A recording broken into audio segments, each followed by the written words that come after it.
Hi, my name is Mark O'Brien and welcome to Access Theatre, and I'm sitting here with Mary Coughlan, and we're delighted to have Mary here as part of our Access Bootleg series, and this is a song and a chat with Mary. Mary's going to talk to me about her work, and she's also going to play some tunes with her band.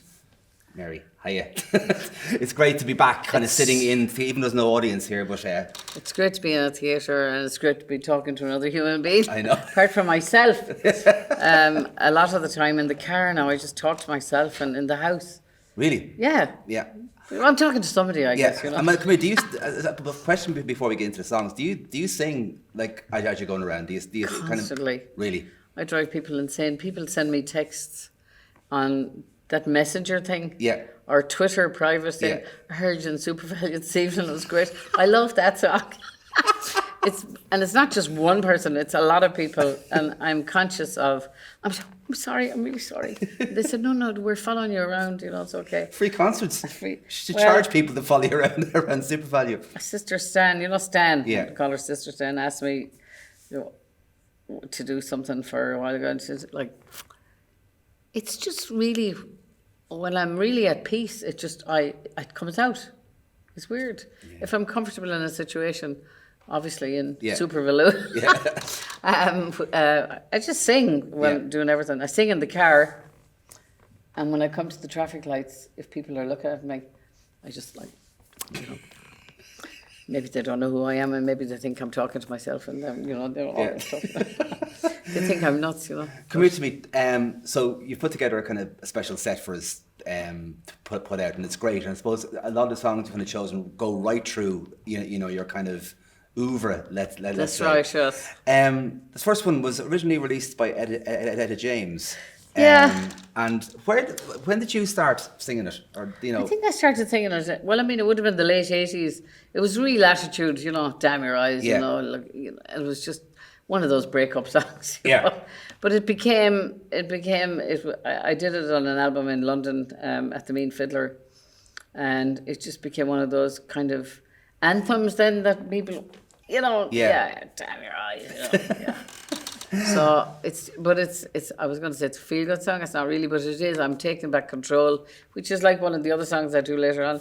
It's about being in control and taking back your life. Yeah, and has songs kind of, I presume they do change their meaning for you as you've kind of gone through. Like that song, say now, singing it compared to singing it back. Are different audiences mean different things with it, or? Yeah, well, that song and there's lots of songs that have changed for me over the years. Another one would have been like the Double Cross. Yeah. That my first husband Fintan wrote.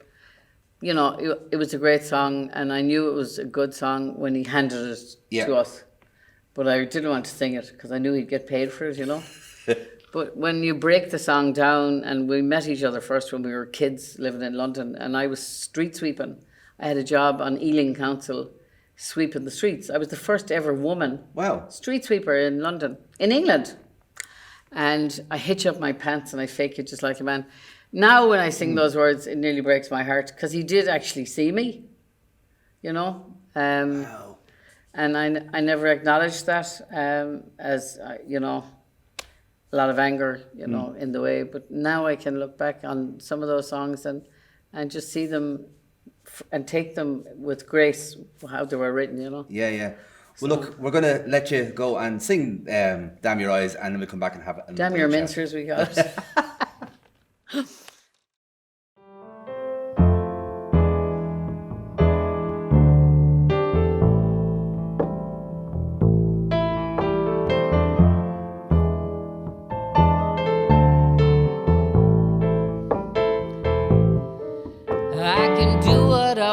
I'm in complete control. That's what I tell myself. I got a mind of my own. Don't mind being alone. Don't need anybody else. I gave myself a good talking to. No more being a fool for you. But that look I know so well, I fall completely under your spell. Damn your eyes for taking my breath away, for making me want to stay. Damn your eyes for getting my hopes up high, for making me fall in love again. Damn your eyes.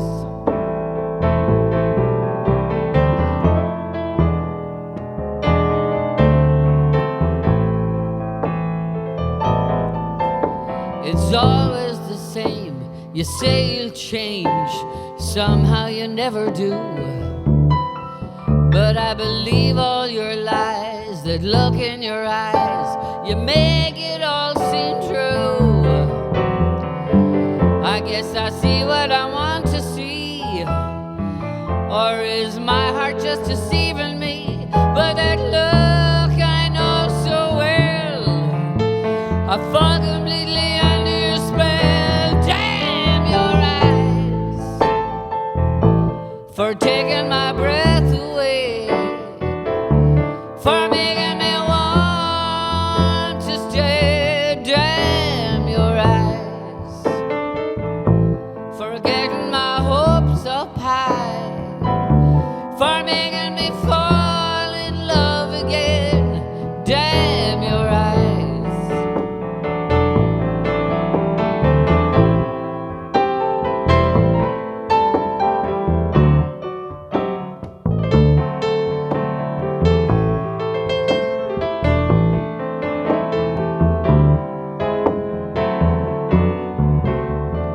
You keep deliberately deceiving me, making me see what I don't want to see. Damn your eyes, for taking my breath away, for making me want to stay. Damn your eyes, for getting my hopes up high, for making me fall in love again.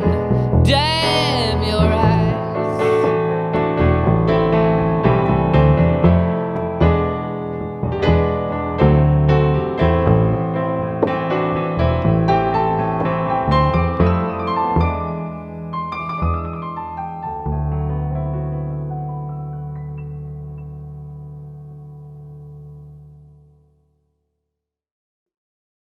Talk to me about 1992 and kind of Sentimental Killer and Just a Friend of Mine and that kind of, because there'd been a rocket to the moon, you know, in relation to, you know, the first couple of albums and fame. Oh, stop. And Stop. yeah, and gigging and, you know, being in all the right places and kind of being in all the right programs and being renowned. And I suppose the road's hard at the best of times.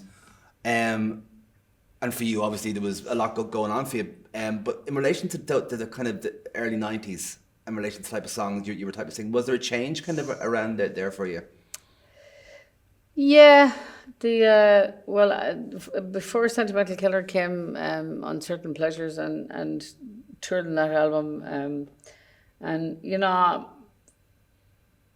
me personally, I was getting worse. You know, I was falling down into a rabbit hole that I might never have gotten out of. You know, it was very dark. You know, there was some light relief, and we heard this song by these Belgian guys, and it was called "Friend of Mine." And you know, I had to just sometimes just do a funny song, you know, like the same with "Seduced" and songs on the beach, and you know, like you just have to. You cannot stay there all. I mean, I can stay there all the time if I want to. If I want to go back there anytime, I can. But so. Well, plus, you know, I was still working with Eric, and he would have introduced me to a lot of European music, for want of a better word. I don't know where that song came from, but it came through Eric, and we were working on that album, Sentimental Killer. And what year is that? 92, I think. Yeah, that was the beginning of the end of my whole drinking thing. It took another while, you know, to get sober and all that, but by the end of that album and that tour, I knew I'd had it, you know. And I mean, like you mentioned there, and you mentioned kind of in previous conversation, you know, to the previous song around the element of kind of joy, because, you know, even listening to your music and listening to the more upbeat songs and but also listening to the kind of darker, more bluesy songs, there was a reach for joy in all your music. Do you know what I mean? It kind of there was, yeah. Never dark. I didn't find your music dark. No, and and that came a lot from there was such joy being with other musicians and Richie Buckley and playing with these great musicians, and the magic that was happen, as you probably know all about it here, the magic that happens. And one of them might do that and then look around, and then they'd all be doing, the same riff, like a couple of seconds later, there would be a riff. The magic of live music, and there is a huge joy in that. And in as much as ever we tried to do all the albums live, we would all go into a room together and record the songs live.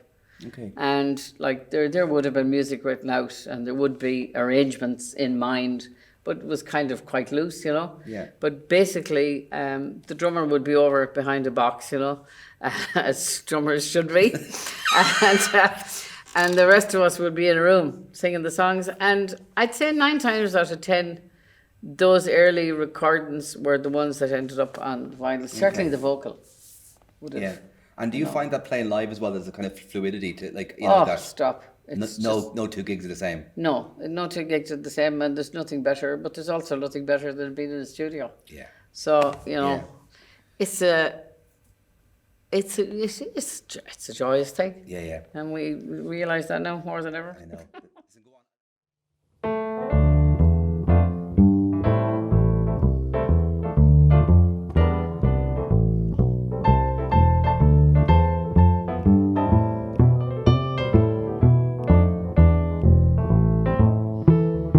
He said, baby, what's your name?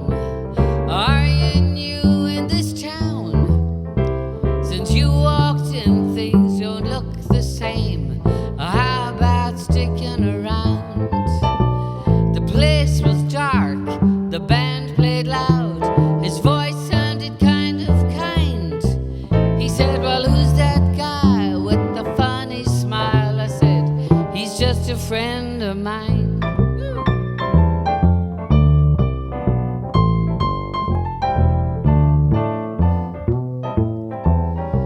We talked a little, we drank a lot, as the evening airs went by.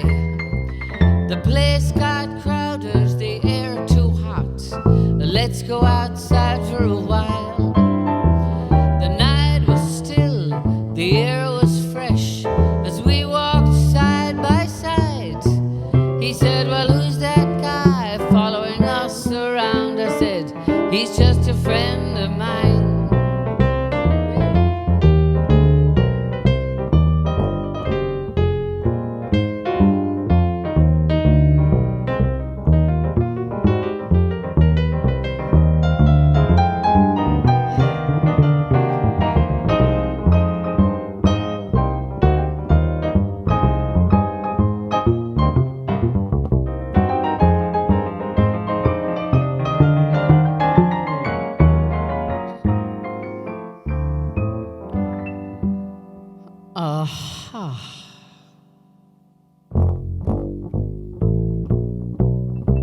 Wow.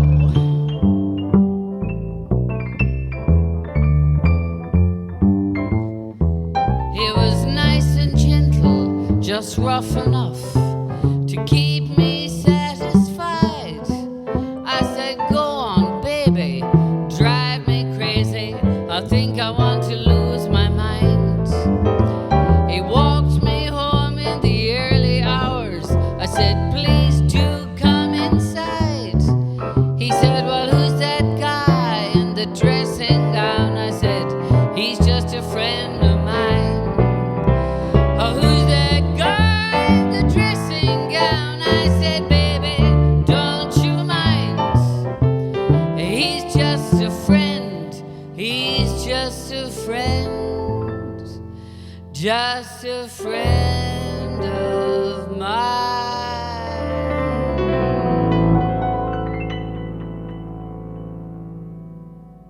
Oh, yeah.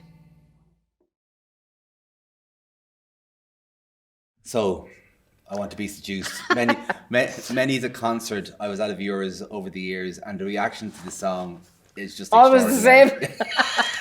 But so tell us, I mean, this is like right back. This is 85. In 1984, we recorded this song, and I had heard, I had it on the record.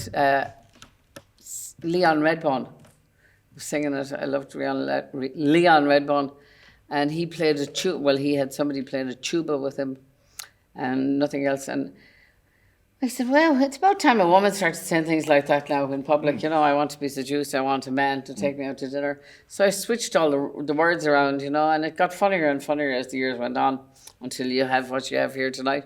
But so I asked permission to sing it from the guy who wrote it and changed the words.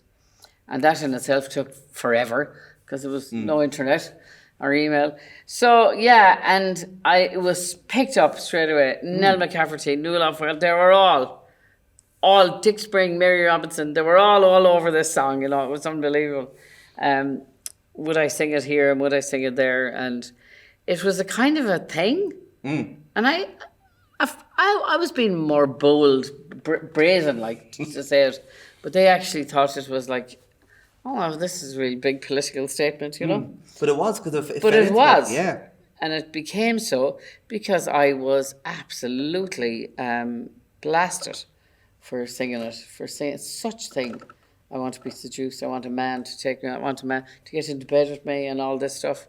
And, people were outraged. Yeah, I mean, sorry, just to say, like, 1985, very different Ireland for particularly women. And a time that, looking back now, 35 years ago, you kind of go, Jesus, this seems like another universe. But so that song from this red-headed woman from Galway, a brazen hussy from Galway. I mean, tell us what happened. I mean, Well, people got really irate about it. People said it shouldn't be on the radio, and people would play it on the radio. There was letters to the newspaper about it. In Dublin Magazine did a skit about it, finally I made it, I was in one of those, cartoons in Dublin. And then I changed the words because I was working in the Galway Family Planning Clinic 2 evenings a week, and we were giving out literature to women. We weren't even giving out condoms because there were no condoms in Ireland. Yes. And Nell McCafferty and Mary Robinson and all them had famously gone up over to Belfast and brought them down on the train and asked the guards basically to arrest them, And so I started to put in the line about condoms because we were giving out literature to women about family planning in Galway. And Mrs. Manifold was this woman who used to say the rosary outside the family planning office in Galway every Tuesday and Thursday night with about 50 people with crucifixes. And she had this big cross that she used to march up and down with outside Rally Row. So I borrowed back from that time, about the condoms. I mean, and it became even more funny, Wow, but come here, I mean, that also, there's a streak of kind of, not a streak of, but there's a big activism throughout your kind of career as well. I mean, like, it was, sometimes you were overtly, sometimes it's through your music, but I think it's a very personal active. I mean, a lot of your music, as you said earlier on, it kind of was about yourself, activating yourself. Yeah, activating myself, but nobody's business was I changed the words to that very, and a lot of people, Mark Yagan, a lot of people picked up on them, and I would rather my man would quit me rather than him to hit me. Yeah. Which was not the way in my own life, and so I changed the words around to Billie Holiday saying, I'd rather he'd quit me, I'd rather he'd hit me than for him to leave me, Yeah. I couldn't say those words, and I changed them, and I did it in small ways, and at the end of every gig, may divorce be with you, and I campaigned out on the streets with Ivana Bacik. They were in court for putting up telephone numbers of places. I lay down outside the forecourts on the street with my legs up in the air singing, I want to be seduced. And we stopped the traffic for hours. So it started from a kind of a small thing and it got bigger and bigger, And I was on all of the campaigns for everything. Yeah. Anti-establishment always. But also the whole, I think it's a wider area of kind of social justice. I mean, I think an awful, it's when you're So it's when I hear you talking about yourself and your own journey, and kind of hearing you talk, it's also that kind of it breeds an inclusiveness as well, that you can see. It's an empathetic space that opens up. You can see what in others is happening as well. And you know why people are attracted to you, and it's not even spoken sometimes. And you know why, but there's something about that person I recognise. And you meet people all over the world in your life, and there is this unspoken empathy, you know. And then, you know, like when I started to sing the Magdalene Laundry, for instance, and Johnny Mulhern wrote that song about the laundry in Galway. I travelled, the BBC did the first ever documentary, that was the song that they used, and they interviewed me about it, and they had interviewed women in laundries in Ireland. There were still here. And then they went to Scotland and Wales and all over England and found mother and baby homes. And then myself in my own music then would find people throwing up notes in Canada, in New York, in California, throwing notes onto the stage, and I would read them. I'll never forget one in Liverpool one night for this guy. These were people who were born in these places, and I was singing about a place in Galway, but there were places that they all were born out of or knew, or their mothers were in.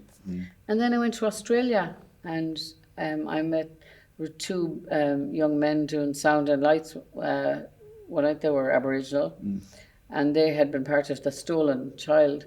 So like, it's like I was gifted these songs and gifted the thing to be able to sing them all over the world and meet these people and give them a kind of a voice, you know, which has grown to an absolute crescendo. I mean, huge roar. And again, recently, we've had to come back to revisit it. When you think that we're so sorry, and here, you know, an awful lot of it is, somebody said it the other night, a lot of it is because they don't want to give the compensation to the families. Still, they don't want to say a real wholehearted, we're sorry, and yes, you do deserve a proper life. Now, a lot of it is about that, you know. And that song was so important, you know, in my life, and because we knew the laundry in Galway, and my father was a soldier, and Daddy, you know, I'd say until because he went, you know, he had Alzheimer's. Until about 2 years before he died, there was hardly a visit that he wouldn't talk about the women in the laundry. He would bring up all the washing from all the army. Can you imagine it? Into the young girls, dragging it in, and they wouldn't be let in, so they'd open down the lorry, the army lorry, you know, the big back of the lorry, and the girls would drag it in, you know, and it haunted him until he was in his mid-80s, you know. And another place in Galway, they used to run away and hide in this girl's bar we knew, her father's bar, Hogan's bar, and she's talked about it, and we all did interviews at the time. You know, the McAleese thing was going around people. Anyway, you know, but it's such a privilege to be able to sing that song as well. And I think sort of, you know, the line to the Magdalene Laundries and your song, or the song to Seduced, it might seem, you know, a flippant song, but it's the same lineage. Same thing. It's Ireland, you know. It's two sides of one side of Ireland. You don't have babies, you don't have sex, you don't wear condoms, you don't even talk about it. But you have these women living behind closed doors. That many of them, you know, we found out because I worked with Justice for Magdalene's, and I saw some of the things that were written. Women had babies with priests. And people in the clergy, and men in powerful positions, and they weren't allowed to talk about it. They were just locked up. You know. I want to be seduced. I want a man to take me out to dinner. I'd like to see his eyes get moody, thinking about the thought of what flirting's gonna do. I want him to be real cool. I want him to think about getting me right into bed. Have a chat about wearing condoms. Don't flutter my heartstrings, Jesus Mary, that won't fit me, he said. I'm asking her politely, but very slightly, if he tried to fondle my knee. But I'm relatively certain I'd compromise if I know me. I want to be seduced. I want a man to talk to me suggestively. I'd like to hear him say he'll be with me tomorrow morning, drinking hot jasmine tea. I want him to make me laugh. I want him to make a point of touching me when we talk, leaving all the jealous boys at the bar to mumble in their beer and gawk. You know it only happens when I'm napping, nodding in reverie. But I wouldn't mind a man who wouldn't mind seducing right from the minute that we'd been introduced. I wouldn't mind a man who wouldn't mind seducing me.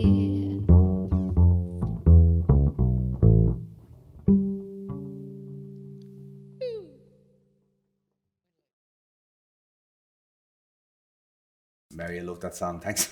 It is funny, but it is so funny. Come here to back to modern day. New album, hit single, well, whatever you call them now. Nowadays, yeah, I don't know. Somebody told me it was number one. I couldn't believe it. So two breaking into one. Again, you've spoken about the new album and the drive towards it earlier on, but like this particular song, why do you think it kind of has resonated so much? Why do you think it's apart from being brilliant, of course? But is there a reason for you that you kind of were drawn to it? I started to write about it when we were doing Woman Undone, because it was one of those. And actually, I did another thing before Woman Undone. I did a thing with Ray Yates. I got a small writing grant to develop some stuff, stuff. I've been finding my way into this for a while. Yeah. And I did a song about my wedding dress, and little did I know that I had already been betrayed the day I was married, second time. And when we were finished with this album, we hadn't actually finished the horns and the strings, because I was coming home in February from London, from the studio, and we were coming to the end, and Pete said, I really think you have another song. I really think that, that your marriage, it's been a long time now, Mary, you do talk about it, but you've never written. And I said, actually, I have written. And he says, oh, well, where is it? So I got out my notes from the phone or the computer, and there, he said, oh, wow, oh, this is very raw. And I said, well, it was raw when I was trying to, okay, he says, okay, I'll leave this here with me, he said, and will you go and, pick, this is literally the way the song came, you go out to the garden and pick mint, and we'll make tea. It was like in a beautiful English country garden in London in the studio. And Pete said, okay, he said, because he writes songs, he writes hits. And he said, okay, we can, this line and that line and that line, and let's talk about this and that and the other, 2 hours later. Wow. I swear. But it was 15 years coming. And what was that process like for someone to kind of be doing that with your work? Was that kind of... Oh, no, that's incredible, because really? I can't do it. Yeah. So now I would have... Well, that's to an extent what Phelim and Gary did as well. And when Valgeir Sigurdsson, that Icelandic guy, came over, and my son was so in awe. Owen was so in awe of his mother working with Valgeir Sigurdsson. He used to sit there like this. And he used to just like, I'm in the same room with this guy, like it was so incredible. Yeah. But anyways, the process started then, I tell you, and I don't think it's going to stop anytime soon. So huge amount of work, a huge unburdening started to happen during the Woman Undone. Yeah.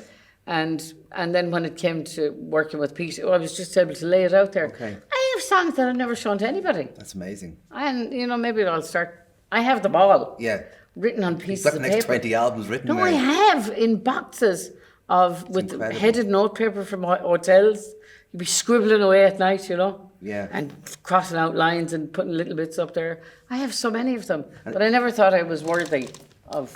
Now that you realise that you well are, the sense of kind of inhabiting other people, has that changed for you then? Like going back and inhabiting other people's songs? Is it... No, because I do a version of Love Will Tear Us Apart now that is. It takes me apart every time I sing it, and a lot of other people too. So I can easily do that because there are such great songs and they just come along, like take any Beatles song. Yeah. I don't even go there. Yeah. I've never covered a Beatles song or Van Morrison or, there's some people that I did the Rolling Stones, Mother's Little Helper, because it was funny. Brilliant. But like anything that's like touches me, like, I can't do that. But there are, so yeah, and then Love Will Tear Us Apart came along and I started slowing it down until I just started screaming in the middle of it one night, and it's become this big operatic thing now that I do, And, it just goes on. It has a life of its own, and if the lads get into it, it goes It's your longer. Patti Smith moment in the It middle goes of longer and longer and longer, I'm exhausted at the end of it. But no, I inhabit very easily some other people's great work, We'll go off now and inhabit one of your own. Okay.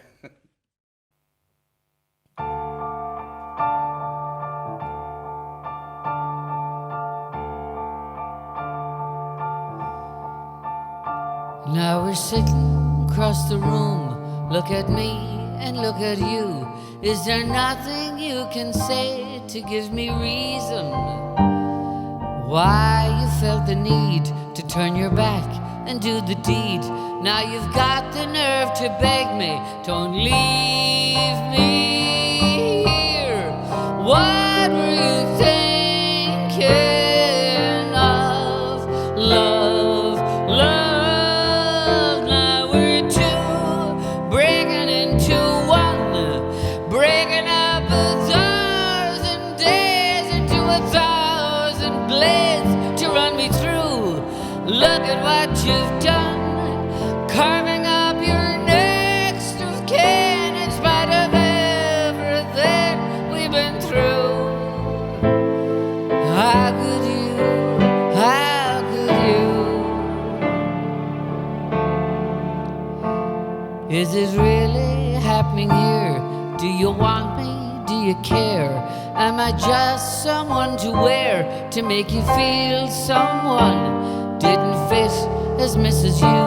Now all you want is Mr. Me, wedding dressed up like a queen. I was dreaming on. What was I thinking of? Love, love. Now we're two, breaking into one, breaking up 1,000 days into 1,000 blades to run me through. Look at what you've done, carving up your next of kin in spite of everything we've been through. How could you, how could you?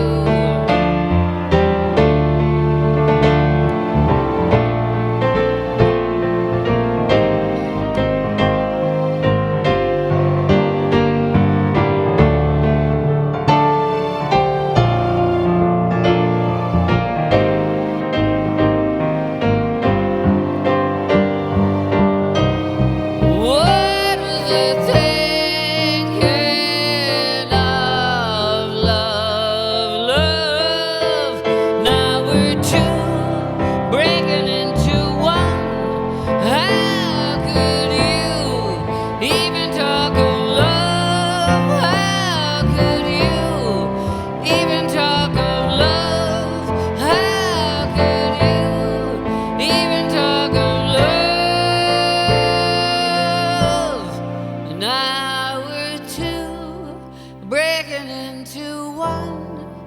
breaking into.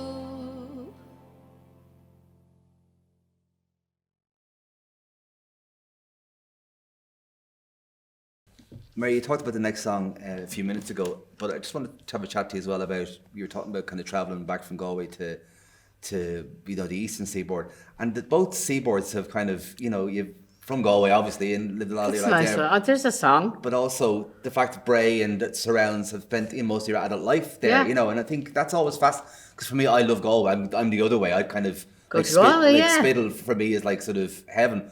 But has that kind of, the sea, is that a kind of a big influence on you, to be near the coast? When I lived in Bray and down on Martello Terrace, I lived in Howth first when I came, Wow. just right out onto the sea. The room looked out onto the sea, the sitting room and the bedroom windows. And it was really close. And on the prom, I lived for 17 years on the prom in Bray, and I came to know the sea as a very lonely place, and yeah, so my family are from Connemara and Donegal, all coastal. Yeah. And I moved to as close as you can get to the sea. Yeah. Which is on the same, there's only a few terraces, but the sea Yeah. comes into the house. Yes. There's 3 storm steps up, and we used to put sandbags out. And it was fantastic looking at the sea. Yeah. And sometimes we'd turn off the lights and we'd look at the waves coming in, because it was before they reinforced the walls there, yeah. and it used to come in. But it was also, because I can't swim. Okay. So for me, I can't go anywhere out there. I can look at it, but I can't go there, And when I left the house eventually, I went first of all to Australia, because I had some gigs to do. I brought the 2 little kids with me. And what did we do but go scuba diving? Wow, really? After the tour of Australia, I don't think I got any money out of that tour. I brought the kids with me instead, tickets. And we went my daughter was living there, and we all went to Cape Tribulation up the very top, and we went out scuba diving. And it was just another part of amazement at life, from being down under there and looking up at that, I just couldn't, it was like watching a Jacques Cousteau movie, or, Richard, what's his name, Attenborough. Yeah. And, and then I surrounded myself with greenery. Yeah. I moved to Old Connaught Avenue. I saw a man putting a sign on a house one evening down in an older part of Bray, where they were selling off houses, and a big developer was buying them, and they all had an acre of land with them. And it was the most beautiful. It was called an infinity garden. I don't know what that was. It was just green and green and greener, and shades of green, and trees and leaves and cherry blossoms all over me all the time. It was just like I needed that after 16 years of staring at the sea. Yeah. I just wanted to be in this big green thing, you Yeah. know. And I still am. Yeah. And you moved out to the wilds then? I moved out to the wilds, and I stand on the earth every morning in my bare feet, and I just do that thing, where I just, and I'm an earth person, Yeah, okay. So I was kind of really a bit out of my depth. I was going to say, like, kind of, when you kind of moved, it was to the mountain, it was to back into the middle of the whole, Yeah. There's no concrete up there, and there's no tarmac out on the road. There's just dirt road, and And I'm Wi-Fi. like my granny. And Wi-Fi. And Wi-Fi. My granny in Donegal had the red hair, and she lived up a Boreen, and I do now too. So I do. Oh my God! So tell us about this song, the Ray La Montagne song.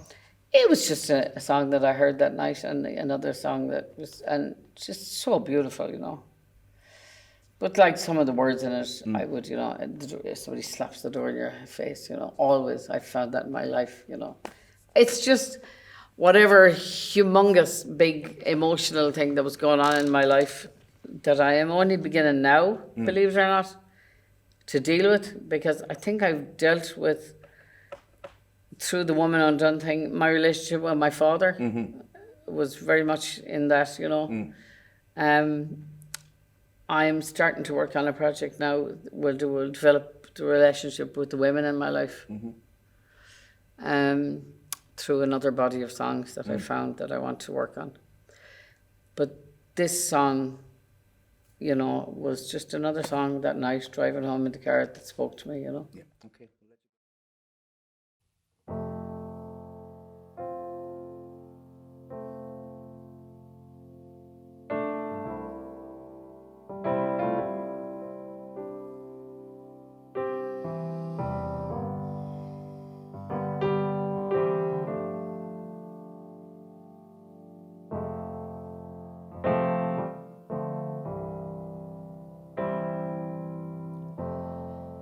There comes a time in everyone's life when nothing seems to go your way, when nothing seems to turn out right. There may come a time you just can't seem to find your place, and for every door you open, it seems you get too slammed in your face. That's when you need someone, someone that you can call when all your faith is gone and you just can't go on. Let it be me. Let it be me. When you just need someone, let it be me.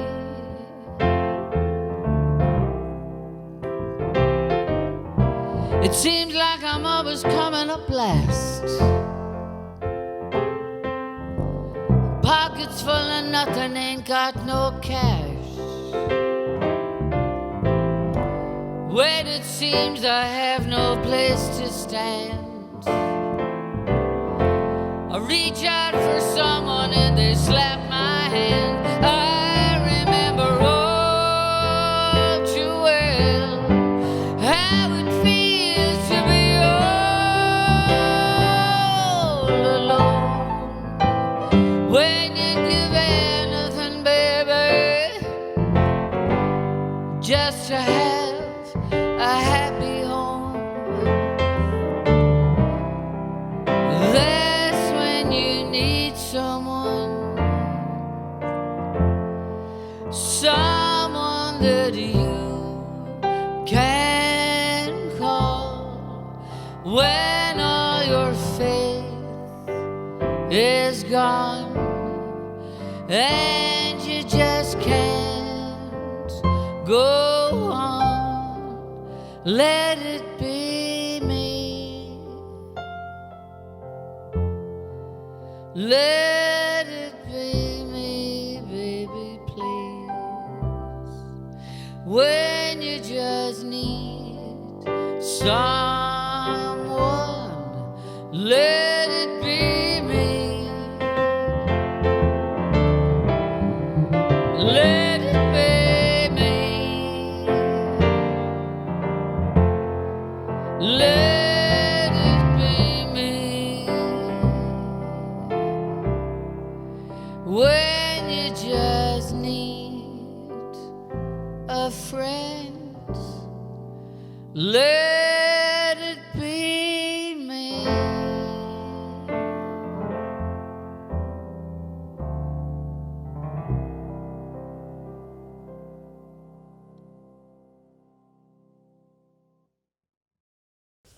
Very last song, and this was my request.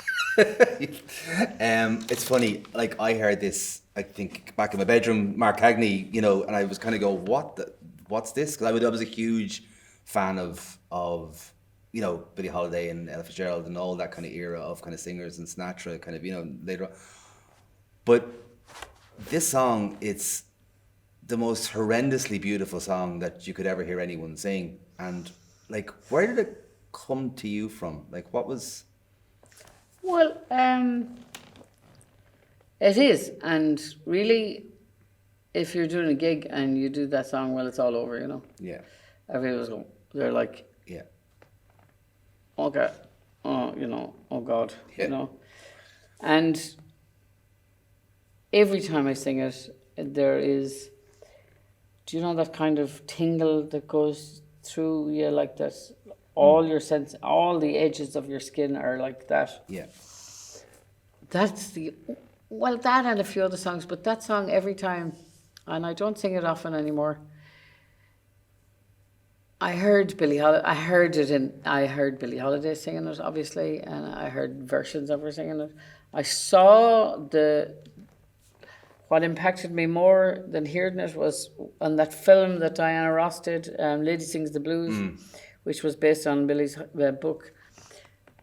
There was a man hanging from a tree, you know, I think there were two black men, and she saw that from a tour bus when she was travelling.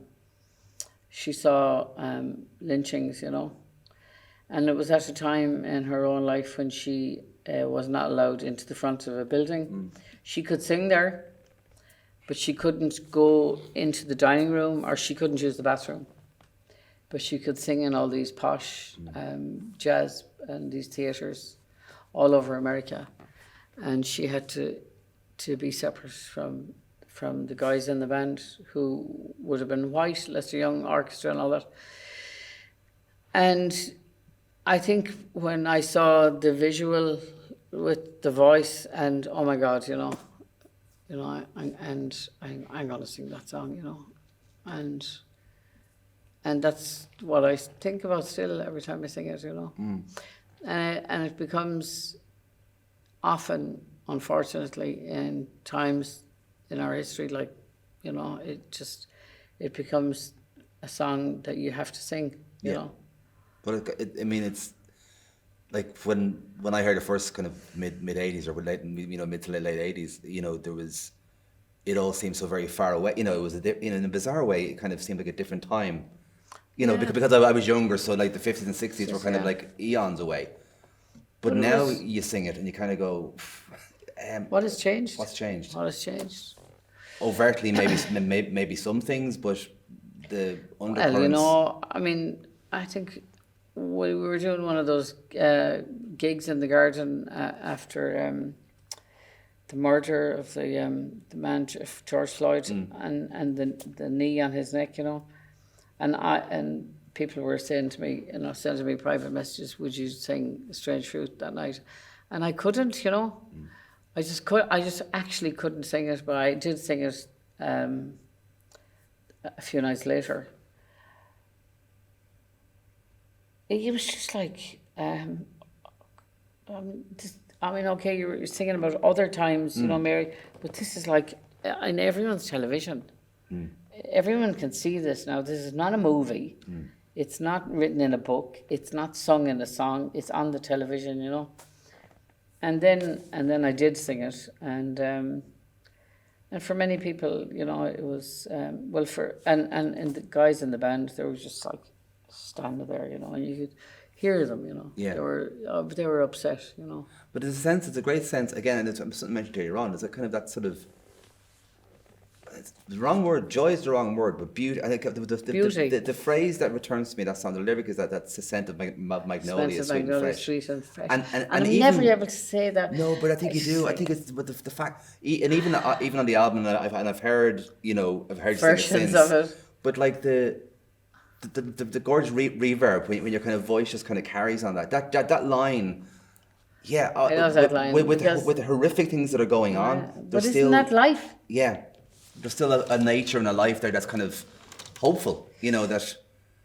Well, where there's, you know, my granny said, where there's life, there's hope. But the awful destruction and the terrible beauty in, you know, side by side, which is life. Yeah. Which I have come to know and embrace all sides of it now, you know. Yeah. So there would be nothing really to fear except that, I mean, that horrific sense of what man does to another human being in life, what we do, you know. And we always want to blame the monster. We always want to kind of go, it's not a human. We're not very far No, away absolutely, sometimes from where we are ourselves, you know. Yeah. I know, you know. Yeah, no, and look, I'm going to leave you and let you go and sing the song, but just to thank you for kind of coming out and doing it. Oh, sure. It was great to have you out here.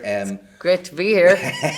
And we will be back. We will be back live in the theatre. Actually, remember you played before here, and there was a local girl who supported you that night, and amazing. I think a lot of your career has been about that, as much as your own work has been about you, and to be thanked for that has been the supporting, either through your activism or even in the music scene, to be supporting artists coming up. Yeah, but it's great. It's very exciting to see somebody coming, breaking through. Breaking through. Absolutely. And there's so few chances. There are, and less. Well, I suppose you never know what might come out of this. You know, hopefully. A reframing, because I think the public are becoming more aware of, say, other artists and might demand different voices, kind of to be heard in the future. But look, it's been an absolute pleasure and an honour. Thank you. Thanks so much for taking part. Thanks to everybody here, all the cameras and sound and everything, and the lights and everything. Pleasure to have you, and thanks to the band. And we'll let you take us out with that Strange Fruit. Okay. Cheers, Mary. Thanks. Southern trees bear strange fruit. Blood on the leaves and blood at the roots, black bodies hanging in the breeze, strange fruit hanging from the poplar trees, pastoral scene of the gallant south, the bulging eyes and the twisted mouth, scent of magnolia, sweet and fresh. Then the sudden smell of burning flesh. Here is a fruit for the crows to pluck, for the rain to gather, for the wind to suck, for the sun to rot, for the trees to drop. Here is a strange and a bitter crop.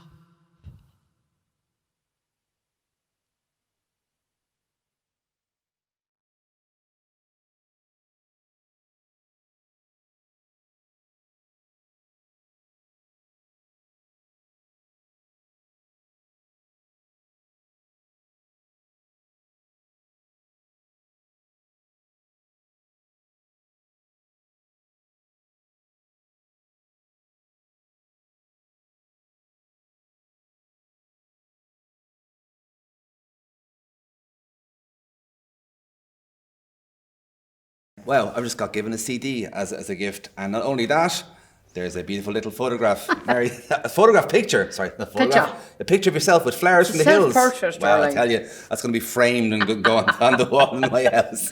But all joking aside, this is a wonderful, wonderful album, and because we're in COVID times, Mary can't tour. That's why she's been so brilliant to come out to us. And it's also beautiful gatefold CD, beautiful design, brilliant sounds, and it's available on marycochranmusic.com. And I'd advise you all to go now and I make buy it. little pictures for everyone. See that? She makes little pictures. There you go. everybody. So what do you want? You know, music and beautiful pictures. Mary, thanks again. Thank you, Mark.